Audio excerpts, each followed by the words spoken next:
22 मार्च 1881 Germany के कुलम्बाख में एक गरीब परिवार में जन्म होता है हंस विल्सडॉर्फ का, जिसके जीवन की शुरुआत ही दुखों से भरी थी। 1892 में उनकी मां गुजर जाती है। अगले ही साल उनके पिता भी चल बसते हैं और हंस अनाथ हो जाते हैं। इसी दौरान उनके चाचा हंस के माता पिता का कारोबार बेचकर उन्हें बोर्डिंग स्कूल में भेज देते हैं और वहां हंस की मुलाकात होती है एक स्विस लड़के से, जो अक्सर अपनी शहर की वॉच इंडस्ट्री के बारे में बात करता रहता था। उस लड़के की बातों से हंस की घड़ियों में दिलचस्पी बढ़ती है और इसी दिलचस्पी के साथ महज 19 साल की उम्र में वो जेनेवा चले जाते हैं और घड़ियों की दुनिया में पहला कदम रखते हैं। और इसी के साथ शुरुआत होती है लग्जरी ब्रांड रोलेक्स की। रोलेक्स, ये नाम सुनते ही दिमाग में क्या आता है? लग्जरी, परफेक्ट टाइमिंग और ऐसे आविष्कार जो कभी पुराने नहीं होते। आज इसकी कीमत $8 अरब से ज्यादा है। रोलेक्स सिर्फ एक घड़ी बनाने वाली कंपनी नहीं, बल्कि एक खास पहचान है। बड़े बड़े राष्ट्रपति, एडवेंचर पसंद लोग और जो नए ट्रेंड सेट करते हैं, सब इसे पहनते हैं। यह दिखाता है कि पहनने वाला कितना कामयाब और शानदार है। लेकिन इस चमक दमक के पीछे एक ऐसे बिजनेसमैन की कहानी है जिन्होंने दूर की सोची।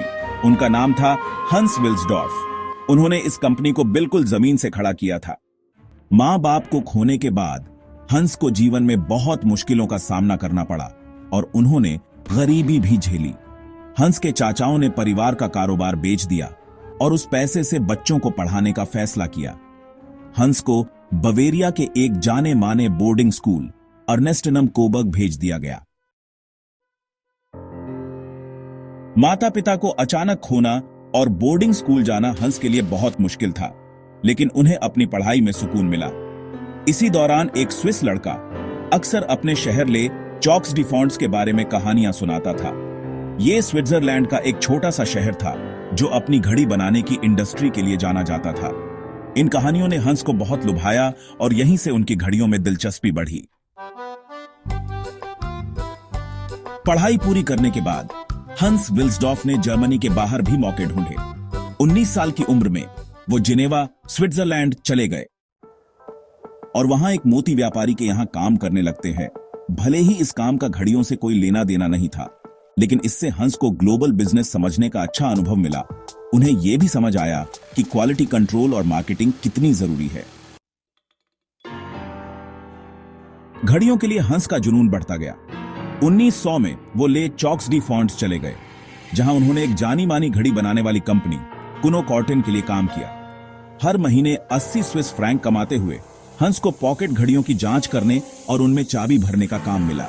इस प्रैक्टिकल काम से उन्हें घड़ी के अंदर के मैकेनिज्म के साथ साथ उनके उत्पादन और बेचने के तरीके की गहरी समझ मिली। बाद में उन्होंने घड़ी बनाना सीखा। 19 साल की उम्र में विल्सडॉर्फ घड़ियों की दुनिया में पहला कदम रखते हैं और अपने करियर की शुरुआत कुनो कॉर्टेन नाम की एक घड़ी बनाने वाली कंपनी से करते हैं, जहां उनका काम यह देखना था कि घड़ियां सही समय बता रही हैं या नहीं, और वहां पर वो घड़ियों के बारे में गहरी जानकारी और उनके प्रोडक्शन के बारे में सीखते हैं। साल 1903 में एक नया जीवन शुरू करने के लिए हंस विल्सडॉर्फ लंदन पहुंचते हैं। उन्होंने खुद के लिए एक महंगी प्रॉपर्टी खरीदने के लिए लाखों रुपए खर्च किए, लेकिन यहां पर भी उनकी जिंदगी में अंधेरा छा जाता है। उनके सारे पैसे लुट जाते हैं और उन्हें एक घड़ी कंपनी में काम करना पड़ता है।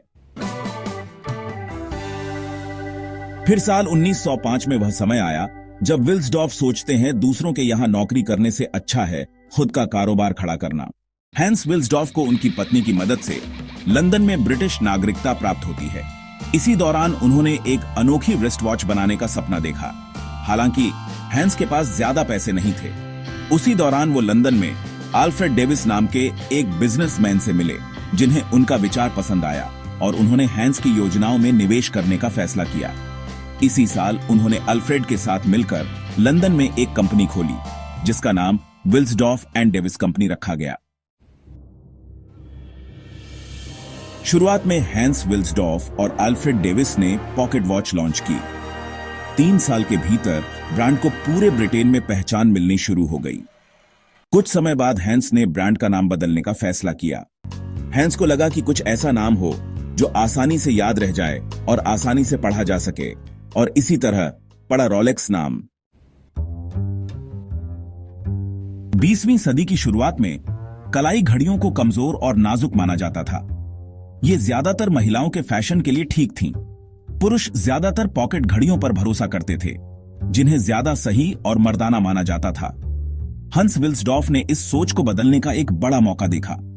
उन्होंने ऐसी कलाई घड़ियों के बारे में सोचा जो पॉकेट घड़ियों की सटीकता को कलाई पर पहनने की सुविधा और स्टाइल के साथ जोड़ती हो। 1908 में हंस ने रोलेक्स नाम रजिस्टर कराया। ये नाम इसकी सादगी, खूबसूरती और दुनिया भर में आसानी से समझ में आने वाले होने के लिए चुना गया था। इसे कई भाषाओं में बोलना आसान था और घड़ी के डायल पर भी ये अच्छे से फिट होता था। शुरू से ही हंस चाहते थे कि रोलेक्स का मतलब गुणवत्ता और सटीकता हो। उनके प्रयासों का फल 1910 में मिला, जब रोलेक्स कलाई घड़ी इतिहास में पहली बार स्विस क्रोनोमेट्रिक प्रेसिजन का सर्टिफिकेट पाने वाली बनी। 4 साल बाद रोलेक्स ने लंदन की क्यू ऑब्जर्वेटरी से प्रतिष्ठित क्लास ए सर्टिफिकेट हासिल किया, जो पहले सिर्फ खास समुद्री घड़ियों के लिए मिलता था। ये कामयाबी के मील के पत्थर बहुत बड़े थे। इन्होंने कलाई घड़ियों को अविश्वसनीय मानने वाली सोच को तोड़ दिया। रोलेक्स ने आधिकारिक तौर पर खुद को घड़ी बनाने वाली इंडस्ट्री में एक लीडर के तौर पर स्थापित कर लिया था। हंस विल्सडॉर्फ के सबसे बड़े आविष्कारों में से एक 1926 में आई रोलेक्स ऑनियस्टर थी, जो दुनिया की पहली वाटरप्रूफ कलाई घड़ी थी। ऑनियस्टर में एक पूरी तरह से सील किया हुआ केस था, जो घड़ी के अंदर के हिस्सों को पानी, धूल और गंदगी से बचाता था, जिससे ये इंजीनियरिंग का एक कमाल बन गई। हंस ऑनियस्टर की ताकत दिखाने के लिए मार्केटिंग की ताकत समझते थे। 1927 में उन्होंने एक तैराक मर्सिडीज ग्लीड्स के साथ हाथ मिलाया, जो इंग्लिश चैनल पार करने की कोशिश कर रही थी। ग्लीड्स ने अपनी तैराकी के दौरान ऑनियस्टर पहनी थी, और जब उन्हें तैरने के दौरान पानी से बाहर निकाला गया तो घड़ी बिल्कुल सही हालत में निकली। इस साहसी प्रमोशन से ऑनियस्टर की विश्वसनीयता और टिकाऊपन की पहचान और मजबूत हुई। लेकिन विल्सडॉर्फ यही नहीं रुके। ऑनियस्टर की वाटरप्रूफ क्षमताओं को और दिखाने के लिए रोलेक्स के डीलरों ने घड़ी को पानी से भरे मछली के कटोरे में डुबोकर दिखाया। अक्सर उसमें जिंदा मछलियां भी होती थीं। इस शानदार तरकीब ने लोगों का ध्यान खींचा, ग्राहकों को दुकान की खिड़कियों पर आकर्षित किया और घड़ी की मजबूती के बारे में एक गहरी छाप छोड़ी। इन नए मार्केटिंग तरीकों से ऑनियस्टर दुनिया भर में मशहूर हो गई और रोलेक्स की विश्वसनीयता की पहचान और मजबूत हुई। हंस सिर्फ वाटरप्रूफ घड़ियां बनाने से खुश नहीं थे, वो उनकी सुविधा को भी बेहतर बनाना चाहते थे। 1931 में रोलेक्स ने ऑनियस्टर परपेचुअल पेश की, जो एक रोटर से चलने वाली सेल्फ वाइंडिंग तकनीक वाली दुनिया की पहली कलाई घड़ी थी। इस आविष्कार से घड़ी को रोज चाबी भरने की जरूरत खत्म हो गई, जिससे इसे इस्तेमाल करना बेहद आसान हो गया। ऑनियस्टर परपेचुअल ने कार्यक्षमता के लिए एक नया पैमाना तय किया और रोलेक्स को तकनीकी नवाचार में सबसे आगे खड़ा कर दिया। सब कुछ सही जा रहा था, लेकिन कहानी में एक ट्विस्ट आता है जब पहला विश्व युद्ध शुरू होता है, जिसके कारण हंस और रोलेक्स के सामने बड़ी चुनौतियां आती हैं। ब्रिटेन में जर्मन विरोधी भावना और लग्जरी चीजों पर 33% का निर्यात टैक्स, ये सब मिलकर एक मुश्किल बिजनेस माहौल बना रहे थे, जिसके कारण हंस अपनी कंपनी को बचाने के लिए 1919 में रोलेक्स का मुख्यालय जिनेवा, स्विट्जरलैंड में बदल देते हैं। सब सही से जा रहा था, लेकिन फिर शुरू होता है दूसरा विश्व युद्ध। दूसरे विश्व युद्ध के दौरान रोलेक्स को सामान की कमी और निर्यात पर पाबंदियों का सामना करना पड़ा। इन मुश्किलों के बावजूद कंपनी की विश्वसनीयता और बढ़ गई। युद्ध में सैनिकों ने रोलेक्स घड़ियों की सुविधा और सटीकता को सराहा। उन्हें अक्सर युद्ध के मैदान में एक जरूरी उपकरण माना जाता था। 1944 में फिर से हंस को एक निजी दुख झेलना पड़ा, जब उनकी पत्नी फ्लोरेंस का निधन हो गया। उनकी याद में उन्होंने विल्सडॉर्फ फाउंडेशन की स्थापना की। 20वीं सदी के बीच का समय रोलेक्स के लिए एक सुनहरा दौर था, जिसमें कई जबरदस्त मॉडल लॉन्च हुए। दी डेटाजस्ट 1945, यह पहली ऐसी सेल्फ वाइंडिंग कलाई घड़ी थी जो डायल पर तारीख दिखाती थी। दी सबमरीनर 1953, ये एक ऐसी डाइविंग घड़ी थी जो 100 मीटर की गहराई तक भी सही काम करती थी। The day date 1956। ये पहली कलाई घड़ी थी जो हफ्ते के दिन और तारीख दोनों दिखाती थी।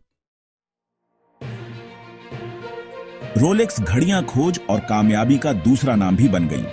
1953 में सर एडमंड हिलेरी और तेंजिंग नोर्गे ने माउंट एवरेस्ट पर अपनी ऐतिहासिक चढ़ाई के दौरान रोलेक्स घड़ियां पहनी, जिससे पता चला कि ये घड़ी कितनी भी मुश्किल हालत में टिकाऊ है। 1960 के दशक तक रोलेक्स ने खुद को एक लग्जरी ब्रांड के रूप में स्थापित करना शुरू कर दिया था। 904 एल स्टेनलेस स्टील का इस्तेमाल और मशहूर हस्तियों के साथ मिलकर काम करने जैसे आविष्कारों ने इसकी पहचान को और बढ़ाया। रोलेक्स अब सिर्फ एक घड़ी नहीं थी, ये प्रतिष्ठा और कामयाबी का प्रतीक बन गई थी। और फिर वो समय आता है जब हंस विल्सडॉर्फ का 1960 में निधन हो जाता है, लेकिन घड़ी उद्योग पर उनका असर आज भी गहरा है। रोलेक्स का मालिकाना हक विल्सडॉर्फ फाउंडेशन को देकर उन्होंने ये पक्का किया कि कंपनी निजी रहेगी और नए आविष्कारों और समाज सेवा पर ध्यान देगी। आज रोलेक्स हर साल करीब 10 लाख घड़ियां बनाता है। वैसे आपको रोलेक्स का कौन सा मॉडल पसंद है? कमेंट में हमें जरूर बताएं और ऐसी ही इंटरेस्टिंग वीडियोस के लिए हमारे चैनल को सब्सक्राइब करें। धन्यवाद।